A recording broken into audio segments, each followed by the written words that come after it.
to a Friday edition of the Art Lewis Show. Coming up at 10 o'clock this morning, open phones, and Jonathan Dent will be joining me for that. At 11 o'clock, we'll learn about Mike's handyman service.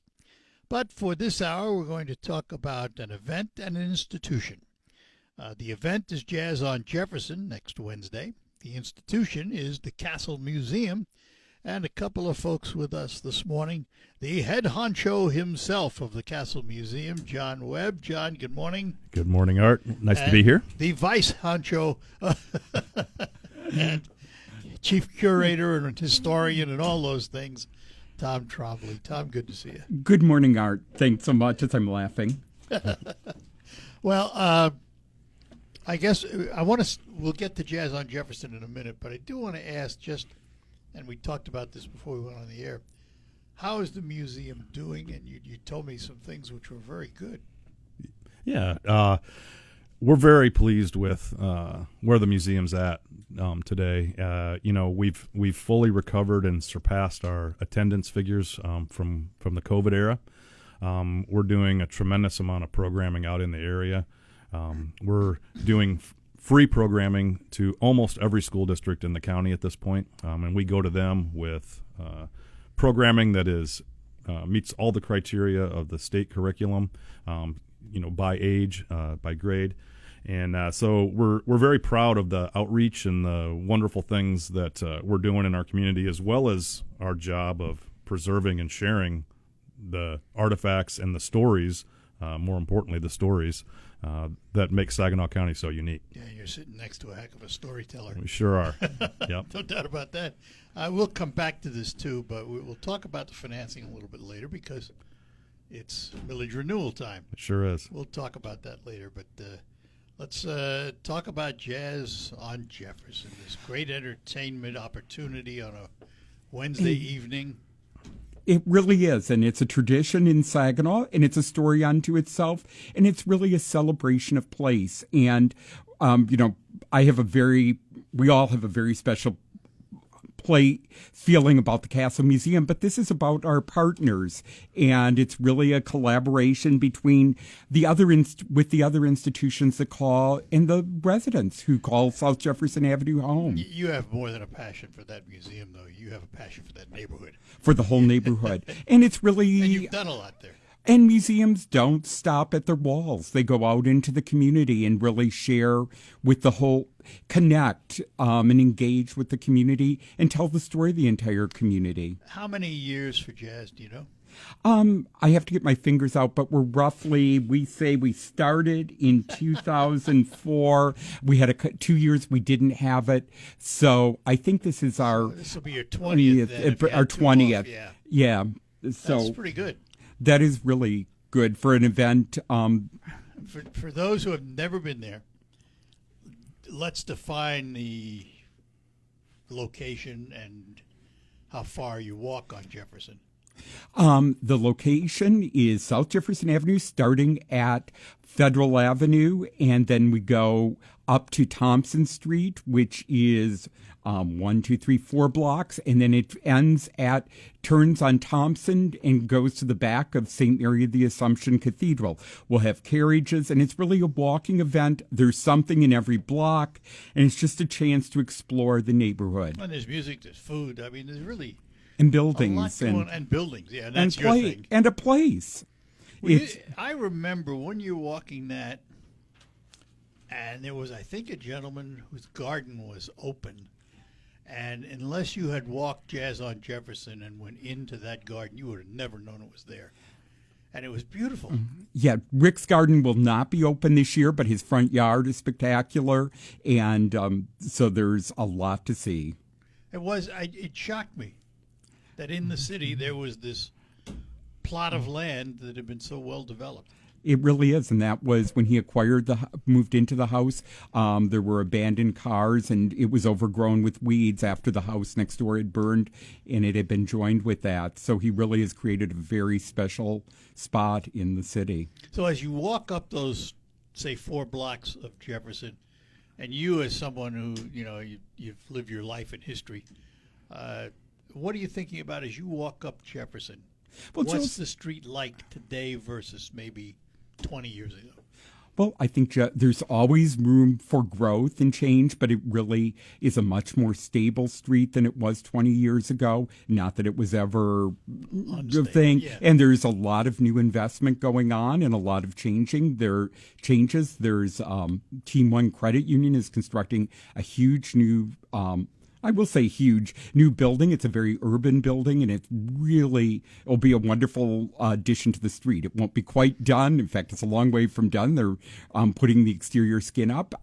Adjoining that is the Jefferson Apartments, which is being redeveloped, and is one of the buildings that's celebrating a centennial this year. This is a year of anniversaries. It's the 100th year of performing for our lead act, the Eddie Band, and we have some of the other buildings will be highlighting their anniversaries. Are all the properties sold on Jefferson along that 4-block area? I don't think any of them are actually actively being for sale right now, so I'll say yes. Yeah. But there's always It's in any neighborhood. Yeah. There's always change. All right. You mentioned the Eddie Band. They're kind of the headline music group this year. They are, and we chose the Eddie Band because they are celebrating an anniversary. They have been with us many years, and members of the group I think I could safely say there has been a member of the Eddie Band performing every year. So they've been a long time, and we wanted to really celebrate their 90th year of performing, which, of course, they have a rich history, which they're celebrating this year, and we'll be celebrating with an exhibit later this summer, a small exhibit celebrating it. And where are they going to be performing and when? They will be performing portion of the band will be on the front step of Hoyt Library during much of the evening, but then a large group from the Eddie Band will be performing at First Congregational Church at 8 o'clock. That concert is free, and that is really ends things on the street when that band starts. So either go in or the show's over. We roll up the carpet, but you're always welcome to come back and explore Jefferson Avenue. All right, let's talk about some of the things going on at the various locations, and we'll start with your home at the Castle Museum. What happens there? Well, we have the Scott Tuttle Quartet on the back porch, the loading dock of the museum. On the street, we have a games area, and then we have food in the back court. Yeah, I think we're calling it a food court now, but our food parking lot. So we have Pasong's, El Rancho Grande, Wonder Burgers, and Colonel Benny's. All right, wait a minute now. You could talk about and all then that we you have, want, but you better talk about the one thing which that is the everybody museum, wants. which has been a tradition since I think the second or third year, and has been strawberry shortcake. Yeah. And we will have that back, and first come, first serve. We have a lot of them, and the price, as John will point out, we've remained constant. This is not a fundraiser. We're sponsored by the whole event is sponsored by by the organizations and outside groups, and so it's just the only thing people have to pay for is the food. And you said, John, $5 for the shortcake. That $5 hasn't changed in years, has That it? is correct. And, we talked about it and we looked at prices and we said, you know what, this isn't the reason this is here is to celebrate this neighborhood. It's not as a fundraiser for the museum. So let's make sure that everybody can come and have this treasured dessert. If there's one criticism of it, it's the fact that you run out. Yep. So come early, folks, if you want the shortcake. We have had people in line when we've started serving. Yeah. And I'll just add one thing: the shortcake itself is from Buttercrust Bakery in Bridgeport, so that's a good place to start there. Yeah. And then it's strawberries with strawberry syrup, vanilla ice cream, and whipped cream, and it is delicious. Thanks. We'll take a break. I think I'll ponder that, and we will be back with our guests to talk more about Jazz on Jefferson coming next Wednesday. And it all begins around 4:45 in the afternoon, goes till about 8 o'clock in the evening, and we'll tell you more. All right, we're back with you in studio with me, John Webb, who heads up the Castle Museum, and the man who sits at his right hand and is the chief curator, historian, vice president, and all that stuff. He is Tom Trombley. Jazz on Jefferson, Wednesday the 3rd, beginning at 4:45. So let's go down the list of some of the things going on at various places. Let's talk about the Hoyt Library. Hoyt Library, which We'll have the Eddie Jazz Group on the front porch, along with some other entertainment. Inside, they'll have live music, and there'll be food available near the library on their grounds. That's the big meaty Phillies. Big meaty Phillies. And I can attest that is delicious. Delicious, yeah. I heard you say that earlier. Team One Credit Union, and this is near Hayden and Jefferson. Yeah, because they're actually their site is filled with a construction project. So they'll be in a parking lot nearby. They're celebrating their 90th anniversary, and they're constructing a new building. They'll have Lavelle Jackson performing, T&T Concessions, Macon Bacon, and ice cream. There's a lot of food. A lot of food. The one thing one can't do is listen to every musical performance, and one cannot eat at every side. I suppose it's possible, but I don't think you'd want to. Yeah, we should point out the whole event is free except for the food you buy, right? That is correct. Which is pretty amazing when you think about it. All right, let's go to First Congregational Church because they always have a lot of stuff going on. They do. They will be celebrating their organ, which is a landmark Skinner organ, and you can learn all about the history of it, but it's a fully restored organ and just amazing. And they'll have demonstrations at 5:15 and 6:15. The Saginaw area water media artists will have an art show.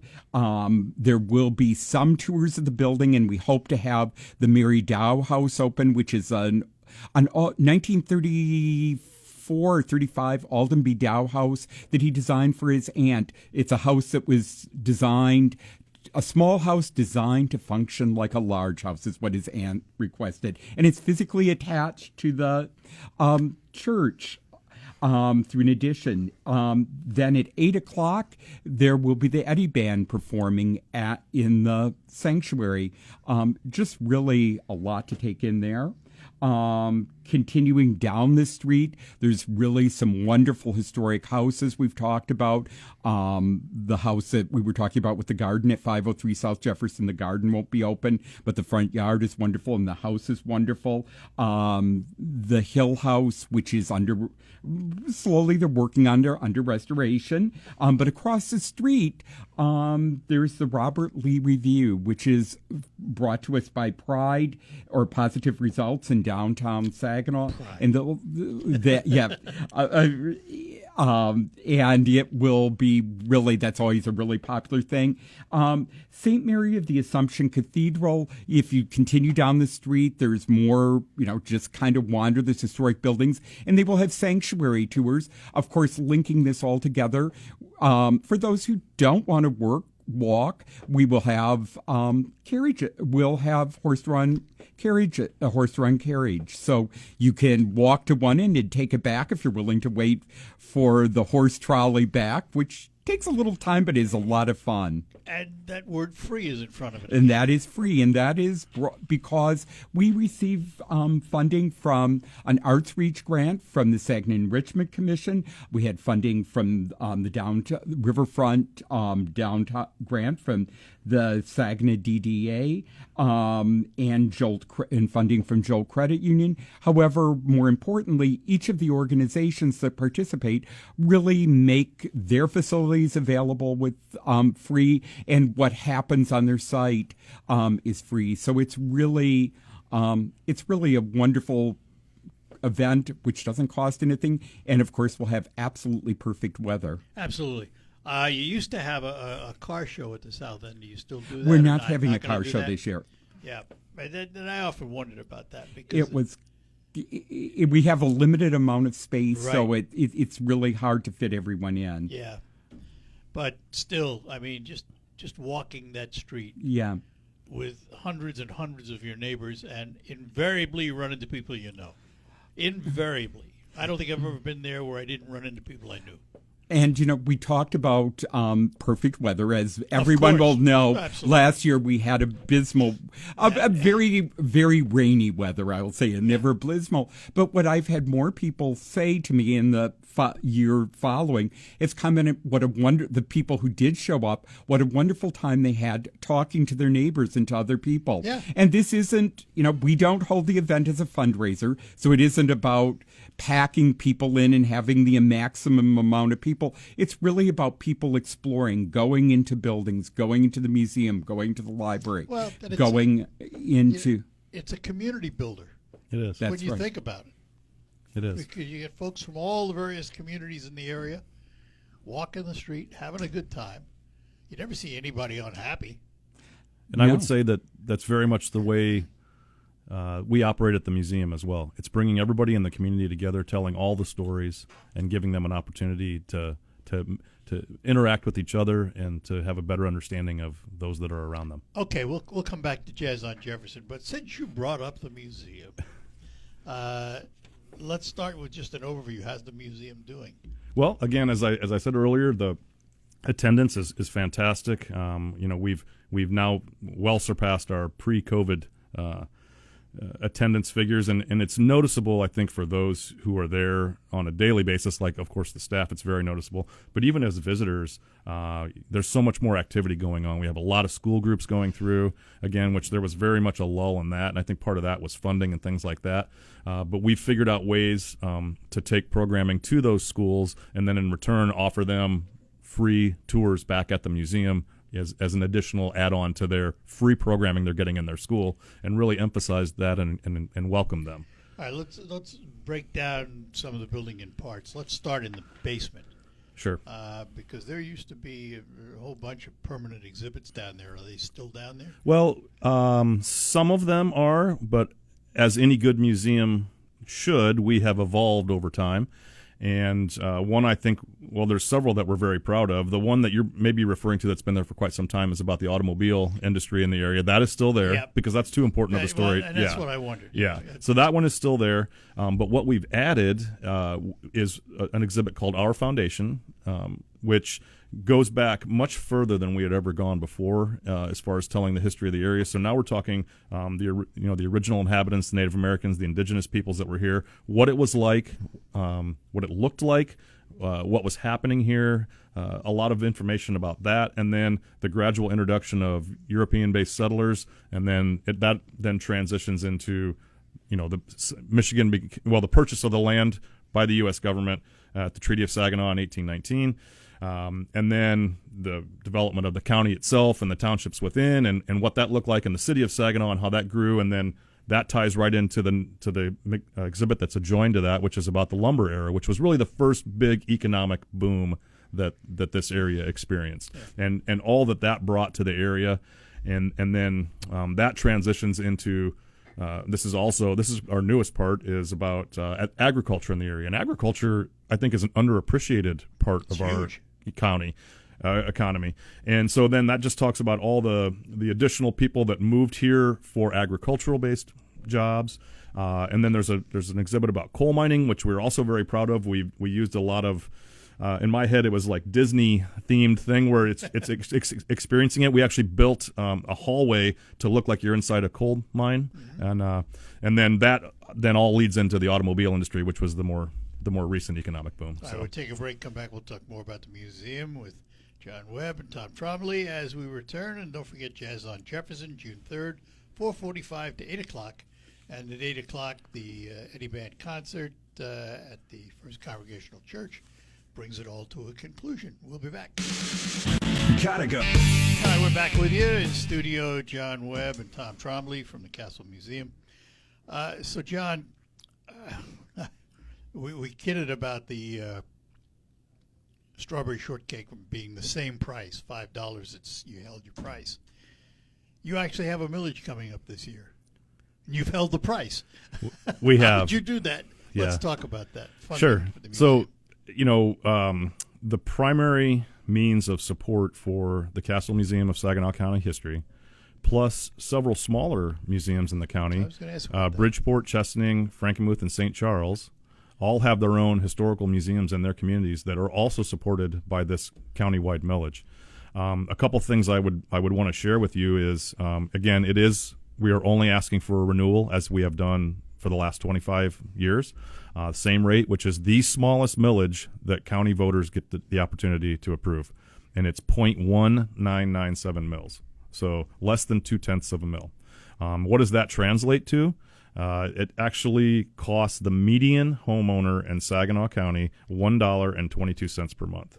And that will not change. And that will not change. It's been that way forever. Well, it's been that way for the last 25 years. Yeah. The only difference is, as I understand it, you used to do 10 years. This last one was only 6. Correct. Was there a reason for that? It was, but I don't know all the reasons. That was dictated to us. It was not by choice. What was the county saying? Correct. Yeah, and so, but they have agreed that we can go back to or put on the ballot, a 10-year millage again, which is really good because honestly, every year this is up for renewal, we have to basically run a campaign, and we're not political campaign people. We're historians and archaeologists and those kind of things. So it takes away from our job every year that we have to do this. So honestly, 10 years is much more efficient for the people of the county as well. And but you're not asking for any more money. So, I mean, correct. So that's a blessing. Yeah. And we've just found a way, honestly, we found a way to do more with the same amount of money each time this has been up for renewal. And correct me if I'm wrong, Tom, you might know this. You were around then. If I remember right, back in the early days of the millages, one of the problems was the building needed a lot of attention. And a lot of the millage went to rehab what the building needs. What kind of shape is the building in now? Well, I will say this. It is going to be in need of some additional repairs, but we are holding off on that until after this vote to make sure that we get it passed, right? And the reality is, if this millage vote were not to pass in August, and it's August 4th is when we're on the ballot, if it didn't pass, the building would just revert back to the ownership of the county, and it would still have to be maintained. And all that money that it would cost to maintain that building would still be assessed against the citizens of Saginaw County, and it would probably just take away from something else that they actually need. Whereas this way, we are responsible for that maintenance, and we are handling that, and we've been doing all the small things that are needed. But there are some major repairs that are going to be called for, such as the roof. And again, this is slate roof. It always goes to the roof. It always does. Well, it's always about water, keeping water out of the building. Exactly. That's the biggest challenge, and especially when you've had a building that's been added onto over time. So, but that's the next big hurdle that we have to cross after we get this millage hopefully passed in August will be to undertake those repairs, and then. At that point, it's a spectacular building, and if you've not been there, I would encourage residents to come. It's a wonderful building. It's free admission. Also, free's been a huge word talking about jazz and everything, but admission to the museum is free for all Saginaw County residents. We only charge those who are visiting from outside the county. So, as they're paying for it. In our opinion, it's their museum. They're paying for it through tax dollars, so they ought to be able to come and enjoy it for free. So, and we should also point out that it is now the home of the Sports Hall of Fame. Correct. Saginaw County Sports Hall of Fame. They are a separate entity, but we house their museum within ours. So that way, that was a win-win situation. It brings a whole new customer or guest to our museum, and it takes the burden off of them of providing, a space and all the costs that would be involved with that, of staff, So now this way people can come and visit all the wonderful artifacts that are in their museum for the same price or for free if it's a Saginaw County resident. I was there for the Sports Hall of Fame announcements, but I wasn't paying attention. Is the Saginaw car still there? The auto car? It is, and it probably was covered by all the people crowded in the lobby. It must have been covered because I no, it wasn't. But it's it's a long lobby. Yeah. Oh, yeah. And I just didn't see it. That's why I had to ask. Yeah, 1914. Yep. Has it run recently? No, it probably won't run again, but we keep it. I mean, we treasure it and take really good care of it, like we do all our things. And I think the one thing that you bring up, I mean, there's certain things that one can expect to always see when they go to the museum, but we rotate things. And just because something isn't on display, that doesn't mean it isn't getting used. We really are an attic with a purpose and really sharing. And I know I was at my desk writing more yesterday than usual, and I had kept getting interrupted by research questions, and it's just really, and all of them, I mean, there were things that questions I was able to answer by using objects in our collection. All right, we'll take one more break here. Be back with our guests as we talk about the Castle Museum and Jazz on Jefferson next Wednesday, June 3rd. More ahead. Let me take a moment to talk about a history you won't find in the museum. That's a history of potholes in Michigan. And, wait a minute. Wait. Did you say you have an exhibit of potholes? We have a lot of things on roads. Potholes have a long, long history. Yeah. Well, if you hit too many of them, you're going to ruin your car's alignment. And our friends at Quick Lane Freeland are offering you a complimentary alignment check. And if you want to know how important alignment is, listen up, because I've asked John from Quick Lane Freeland to tell you. If your vehicle's wheels are aligned correctly, it will not pull to the left or to the right when driving. It also prevents improper tread wear, so your tires last longer. A wheel alignment should be checked often because normal steering wear and tear can cause your alignment to go out, in addition to potholes and railroad crossings. A correct alignment also reduces rolling resistance on your tires for better fuel mileage. Thanks, John. And remember, it also, has to do with the safety of your drive, too. Stop in and get your complimentary alignment check. And if you need tires, remember that Quick Lane Freeland sells all their new tires at just $5 over cost. Quick Lane Freeland on the McDonald Ford property. Stop in today and have your complimentary alignment check. Ready to update your home? And we're back talking to Tom Trombley and John Webb from the Castle Museum. Jazz on Jefferson on June 3rd. More on that coming up. But just, I want to finish up in the museum a little bit, John. A number of years ago, the museum was brought up to Smithsonian specifications, humidity control and all of that stuff. Any plans for any more Smithsonian exhibits in the near future? We actually have hosted one fairly recently. It was Play Ball, which was about the history of Latino baseball. And there's a strong history connection here in this county for that. We were actually the first museum in the world to host that exhibit when it was brand new. Oh, really? We absolutely were. And so we have had a history of that, but we also have other types of traveling exhibits that come, each year. And there are several different organizations that offer those. And so we try to do a combination of house-made exhibits, for instance, the one we have right now, which is about the history of restaurants and dining in Saginaw County and kind of through the ages and the impacts of the automobile culture and that kind of thing on that. Also, introduction of all the different ethnic foods and really a fascinating exhibit.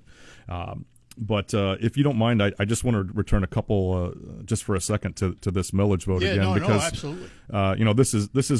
This is really important, and I hope when you start thinking about things like, geez, it's costing me $1.22 a month. Is it worth it?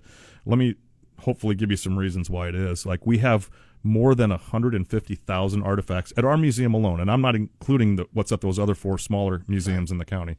And as Tom will tell you, and he emphasizes this every time he does one of his presentations or tours, artifacts are great, right? And the building itself is an artifact on the National Register of Historic Places. But it's the stories that go with that artifact that really matter. If we lose this museum and those other museums, we lose not only those artifacts, we lose those stories locally, right? And that's really important that we maintain that. Let me tell you why I think it's even more important than that. We've lost a daily newspaper. If I want to know what happened in Saginaw County in 1932 on this date, I could go to the library, sit down at the microfiche, go through the newspapers and see exactly what happened today. Who's going to tell that story 40, 50 years from now? Right. Realistically, who's going to tell that story? Well, it's going to be us. And it's going to be you, because there's nobody else. Right. Realistically. Yep. And again, I always say, how can you make educated decisions about where you want to go if you don't understand where you've been? Yeah. And so that's what we're trying to do. I got a question from a listener. I don't know if you can answer this or not. Tom, you might know. John, you might know. Was it Cab Calloway or Count Basie who played in Saginaw in 1969? And they said when specifically, but I don't know if we know that. Have them give me a call. I think it's the latter, but I believe so too. But Count Basie's. Count Basie, but have them give me a call at the museum, and I will look it up What's for the them. number? 989-752-2861, extension 304. All right, so again, that is 989-752-2861, extension 304. All right, so Jazz on Jefferson. I want to go back and finish up there. And I'm 4:45 to 8 p.m., yeah. I'm just going to say, imagine Jazz on Jefferson without the museum there. It really wouldn't. you probably wouldn't have jazz. Wouldn't. I mean, our other partners might, but imagine if that was just a vacant building or something. I mean, it's really, it really is telling a story. So, 4:45 to 8 o'clock. There's no particular point you have to enter. Find a parking place in the surrounding business district or in the surrounding streets. Of course, Jefferson Avenue is closed. Plan on that, but it's open at Federal and then again at Hoyt Street. And then just wander and have a great time exploring all of our